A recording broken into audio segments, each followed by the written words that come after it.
कंटामाल थाना सम्मुखर कार सह 296 केजी गंजेई जबत मामला रे अभियुक्त कोर्ट चालान। कंटामाल थाना सम्मुखर कार सह 296 केजी गंजेई जबत मामला रे अभियुक्त को कोर्ट चालान करा जायछि। मिलिथिबा सूचना अनुसार कंटामाल देई बाहर राज्य को गंजेई चालान खबर पाई आईआईसी वासुदेव भोईଙ୍କ नेतृत्व रे कंटामाल पुलिस रो एक टीम थाना सम्मुखरे गोटिए कार को अटकाई जांच करथिले।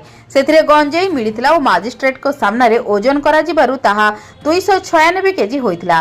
कार रे थिबा राउरकेला सेक्टर थाना अंचल रो अनुप किरो नामक युवक को गिरफ्त करा जायथिला। ए संपर्क रे कंटामाल थाना रे एनडीपीएस एक्ट रे एक मामला रुजु करी अभियुक्त को कोर्ट चालान करा जायछि। जबत गंजेई रो मूल्य प्राय 18 लाख टंका ऊर्ध्व हेबो बोली पुलिस पक्षरु सूचना मिलिछि। बौद्धरू पूर्णचरण साहू रिपोर्ट, जन अधिकार लाइव।